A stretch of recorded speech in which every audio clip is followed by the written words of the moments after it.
ଆଉ ଦୀର୍ଘ ଦିନ ପରେ ଧନ୍ୟବାଦ ଦେବି ବିଜେଡି କୁ ଯେ ଆଦିବାସୀ କଥା ତାଙ୍କୁ ମନେ ପଡ଼ିଲା, କୁଟିଆ କଥା ମନେ ପଡ଼ିଲା।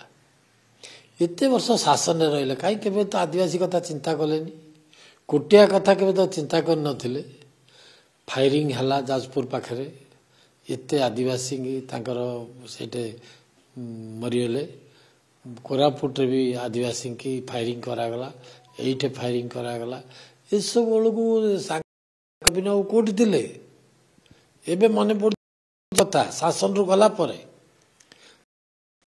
ମାନେ ଶାସନରେ ନଥିଲେ।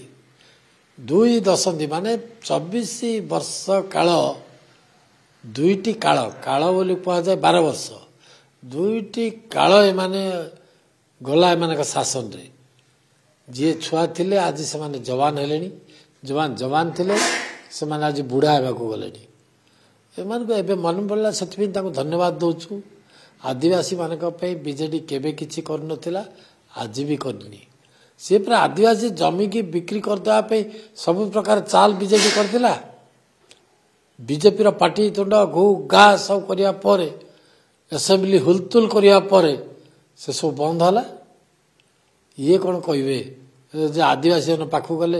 ଯଦି ଆଦିବାସୀ ମାନେ ପାଖକୁ ଥାଆନ୍ତେ ଆଙ୍କୁ ଭୋଟ ଦେଲେନି କାହିଁକି?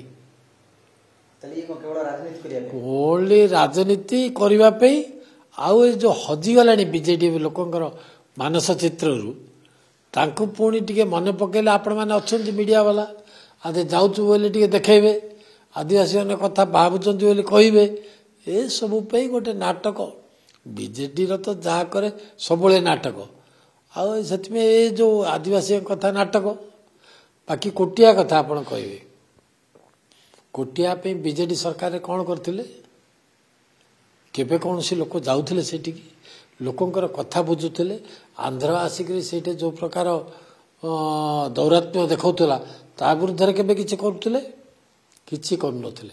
ଏବେ ବର୍ଷେ ଭିତରେ ଫ୍ରିକ୍ୱେଣ୍ଟଲି କିଛି ସମୟ ବ୍ୟବଧାନରେ ଆମର ମନ୍ତ୍ରୀମାନେ ଯାଉଛନ୍ତି, ନେତାମାନେ ଯାଉଛନ୍ତି, ସର୍ବଦଳୀୟ ଲୋକଙ୍କୁ ନେଇକରି ସରକାର ସେଠି କଲେକ୍ଟରଙ୍କୁ ପଠେଇକରି ଗୋଟେ ସଭା ପଭା ଲୋକଙ୍କ ପାଇଁ କାମ କେମିତି ହେବ, କ'ଣ ହେବ, ସବୁ ପ୍ରକାର ବ୍ୟବସ୍ଥା କରୁଛି। ସେ କଥା ତ କେବେ କରିନଥିଲେ। ଆଜି ଯାଇଛନ୍ତି, ଉପମୁଖ୍ୟମନ୍ତ୍ରୀ ଯାଉଛନ୍ତି, ଆମର ରେଭିନ୍ୟୁ ମିନିଷ୍ଟର ଯାଇଥିଲେ, ସମସ୍ତେ ଯାଉଛନ୍ତି। ସେଥିପାଇଁ ତାଙ୍କର ନୈତିକ ଅଧିକାର ନାହିଁ କୋଟିଆ ଏବଂ ଆଦିବାସୀ ମାନଙ୍କ ଉପରେ କହିବା ପାଇଁ। ଯୋଉ ଆଦିବାସୀ ମାନଙ୍କୁ ଏମାନେ ନିର୍ମମ ହତ୍ୟା କରୁଥିଲେ ତାଙ୍କ ଉପରେ ଟିକେ କ୍ଷମା ମଧ୍ୟ ମାଗୁନଥିଲେ। ଏସବୁ କରିବା ପରେ ଟିକେ ଭୁଲ ମଧ୍ୟ ସ୍ୱୀକାର କରୁନଥିଲେ। ଆଜି ଏମାନେ ଆଦିବାସୀ ମାନଙ୍କ କଥା କହିଲେ କିଏ ଶୁଣିବ? ଆଦିବାସୀ ମାନେ ଆଙ୍କୁ ଭଲ ଭାବରେ ଚିହ୍ନିଛନ୍ତି। ଆଉ ଗୋଟେ କଥା ହେଉଛି ଯେ ବର୍ତ୍ତମାନ ଯୋଉ ରିପୋର୍ଟ ଯାହା ଆସିଛି ବା ମନ୍ତ୍ରୀ ଯାହା ରିପୋର୍ଟ ଦଉଛନ୍ତି ଯେ ବାତ୍ୟା ଆଶ୍ରୟସ୍ଥଳ ବିଶେଷ କରି ଭଦ୍ରକ ଜିଲ୍ଲାରେ ଯଦି ଦେଖିବା ଠିକ ଜାଗାରେ ତିଆରି ହେଇନି। ଇଏ କେବଳ ଭଦ୍ରକର ଚିତ୍ର ନା ଚାରିଆଡେ ବି ସେୟା ହେଇଛି? କାରଣ ମନ୍ତ୍ରୀ ନିଜେ ମଧ୍ୟ ଅନୁଭବ କଲେ ଯେ ଲୋକ ଦୂର ଜାଗାକୁ ଯିବା ପାଇଁ ଆଉ ମଙ୍ଗୁ ନାହାନ୍ତି। ଆଜ୍ଞା ଦେଖନ୍ତୁ, ଇଏ ହେଲା ଗଣତନ୍ତ୍ର ରାଷ୍ଟ୍ର। ଏଥିରେ ଯୋଉମାନେ ନେତାଗିରି କରନ୍ତୁ କିମ୍ବା ଯୋଉ ବିଧାୟକ ଅଛନ୍ତି, ଯୋଉମାନେ ଗାଁ ଗହଳିରେ ରାଜନୀତି କରୁଛନ୍ତି, ନିର୍ବାଚନ ମଣ୍ଡଳୀ ସ୍ତରରେ ରାଜନୀତି କରୁଛନ୍ତି, ଲୋକସଭା ନିର୍ବାଚନରେ ରାଜନୀତି କରୁଛନ୍ତି, ସେମାନେ ଗ୍ରାଉଣ୍ଡରେ ଯାଆନ୍ତି, ଦେଖନ୍ତି ପ୍ରକୃତରେ ଡିଫିକଲ୍ଟିଜ ଅସୁବିଧାଟା କୋଉଠି। କିନ୍ତୁ ୟାଙ୍କର ବିଜୁ ଜନତା ଦଳର ଶାସନରେ ଅସୁବିଧାଟା କ'ଣ ହେଲା? ଅଫିସର ଶାସନ ଚାଲିଲା। ଅଫିସର ମାନେ କହିଦେଲେ XYZ ନା ଏଇଠି ନାହିଁ ସେଇଠି ହବ। ସେମାନେ କ'ଣ ଗ୍ରାଉଣ୍ଡ ରିପୋର୍ଟ ଜାଣନ୍ତି? କୋଉଠି କଲେ ଲୋକଙ୍କର ସୁବିଧା ହବ, କୋଉଠି କଲେ ଅସୁବିଧା ହେଲେ ଏପଟେ ଲୋକ ଅଫିସର ମାନେ ଜାଣନ୍ତିନି। ଆଉ ରାଜନୈତିକ ନେତା, ତାଙ୍କ ଦଳର ଯୋଉ ନେତାମାନେ ଥିଲେ, ବିଧାୟକ ମାନେ ଥିଲେ, ମନ୍ତ୍ରୀ ମାନେ ଥିଲେ, ସେମାନଙ୍କୁ ତାଙ୍କ ଦଳ ପଚାରୁନଥିଲା, ବିଲକୁଲ ପଚାରୁନଥିଲା। ସେଥିପାଇଁ ଅଫିସର ମାନେ ତାଙ୍କର ମନ ଇଚ୍ଛାରେ ସବୁଠି କରିଦେଲେ, ଯାହାଦ୍ୱାରା କି ଆଜି ଲୋକେ ସେ ଜାଗାକୁ ଯିବାକୁ ମଙ୍ଗୁନାହାନ୍ତି। ବାତ୍ୟା ଆସିବ, ବନ୍ୟା ଆସିଲେ ଆଶ୍ରୟସ୍ଥଳୀ ନାଁକୁ ମାତ୍ର ଥାଉଛି।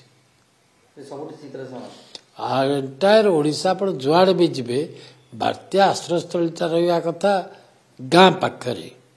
ଗାଁଠୁ ଯୋଉଟା ବାତ୍ୟା ଆସୁଛି ସେ ପାଖରେ ରହିବା କଥା। ସେଇଠି ଯଦି କିଲୋମିଟର 2 କିଲୋମିଟର 5 କିଲୋମିଟର ଦୂରରେ କରିବେ ତାହେଲେ ତାର ମୂଲ୍ୟ କ'ଣ ଅଛି? କାହିଁକି ଲୋକ ସେଇଠିକି ଯିବେ? କ'ଣ ପାଇଁ ଯିବେ? ଲୋକଙ୍କ ପାଇଁ ତ କରିବା କଥା। ଆଉ ଅଫିସର ମାନେ ଜାଣିନାହାନ୍ତି, ମନ ଇଚ୍ଛା କରିଦେଇଛନ୍ତି। ତାଙ୍କର ଅଧିକାର ନଥିଲା ଏମାନେ ପାର୍ଟି ଖୋଲିବାର। ଏଇ ଯୋଉ କହୁଥିଲେ ଜିରୋ କାଜୁଆଲିଟି ଇଭାକୁଏସନ ଆମେ କରୁଛୁ, ଏଗୁଡ଼ାକ ଆଜ୍ଞା କେମିତି ହଉଥିଲା ଆପଣ ବି ଜାଣିଛନ୍ତି, ଆମେ ବି ଜାଣିଛୁ କେମିତି ସବୁ ପ୍ରଚାର ମାଚାର ଢଙ୍ଗରେ କରୁଥିଲେ। ଏ ଯୋଉ ଅଫିସର ରାଜରେ ସେମାନେ ଯେମିତି ଚାହିଁଲେ ସେମିତି କରୁଥିଲେ। ଆଉ କ'ଣ? ଆଉ ଗୋଟେ ମାନେ ଭିନ୍ନ କଥା ହଉଛି ଯେ କାଲି ମହେଶ ସାହୁ ପୂର୍ବତନ ସାଂସଦ ବିଜେଡିର ବର୍ତ୍ତମାନ ବରିଷ୍ଠ ନେତା ଢେଙ୍କାନାଳ ଜିଲ୍ଲା ସଭାପତି ଯେ ଏଥର ଆମେ ଏନଡିଏ ସମର୍ଥିତ ପ୍ରାର୍ଥୀ କି ସମର୍ଥନ ଦବୁନୁ ଉପରାଷ୍ଟ୍ରପତିରେ, ଯେ ପ୍ରକୃତ ପକ୍ଷେ ଏଇଟା ତାଙ୍କର ବ୍ୟକ୍ତିଗତ ମତ ନା? ନାଇଁ ଆପଣ ତାଙ୍କୁ ପଚାରିବା କଥା ଯେ ତାଙ୍କର ଏଇଟା ବ୍ୟକ୍ତିଗତ ମତ ନା ଦଳ ଭିତ୍ତିକ ମତ। ନଦେଲେ ସିଏ ତ କାଲିଠୁ ଦେଲେଣି, ଆଜି ପର୍ଯ୍ୟନ୍ତ ତାଙ୍କ ଦଳ ତ ତା ଉପରେ କ୍ଲାରିଫିକେସନ ଦେବା କଥା, କହିବା କଥା। ନାଇଁ ଏଇଟା ତାଙ୍କର ବ୍ୟକ୍ତିଗତ ମତ କି ଦଳର ମତ। ତଥାପି ଇଏ ତ ବହୁତ ଦୂରରେ ଅଛି, ନୋମିନେସନ ଫାଇଲ ହେଇନି, ଏବେ ଆରମ୍ଭ ହେଇଛି ନୋମିନେସନ ଫାଇଲ କରିବା। କେହି ବି କରିନଥାନ୍ତି, ଇଲେକ୍ସନ ଦୂରରେ ଅଛି। ସେତେବେଳେ ସେ ସମୟ ଆସିଲାଠୁ ସେ ପ୍ରକାର ସ୍ଥିତି କ'ଣ ହବ କହିହେବନି। ଯେ ବିଜେଡି କ'ଣ ଗୋଡ଼ାଣି ହଉଛି ନା ନାଇଁ? ବିଜେଡି କ'ଣ କରିବ, କେତେବେଳେ କି ନିଷ୍ପତ୍ତି ନେବ, ସେ କଥା ଏବେଠୁ କହିବାଟା ଠିକ୍ ହେବନି।